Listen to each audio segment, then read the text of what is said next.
దుర్యోధనుడు పాండవులందర్నీ చంపడానికి వారణావతం అనే పట్టణానికి పంపించారు.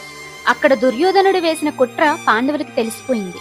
అక్కడి నుంచి వాళ్ళు తప్పించుకోవడానికి బ్రాహ్మణుల వేషంలో ఏకచక్రాపురం అనే గ్రామానికి బయలుదేరారు.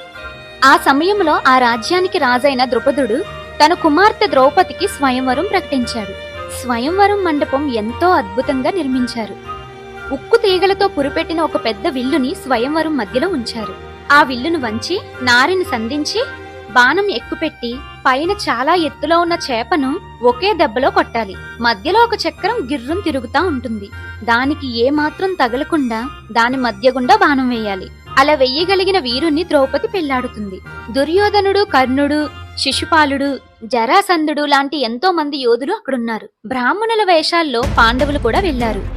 అక్కడికి వచ్చిన క్షత్రియ వీరులందరూ ఆ విల్లుని ఎక్కుపెట్టడానికి ప్రయత్నించి విఫలమయ్యారు. కర్ణుడు విర్రవీగుతా వెళ్లి ఎల్లికెల్లా పడ్డాడు.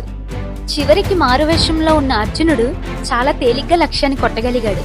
అప్పుడు అక్కడ ఉన్న వాళ్ళందరికీ అర్థమైంది, అక్కడ ఉన్నది బ్రాహ్మణ వేషంలో ఉన్న అర్జునుడు అని.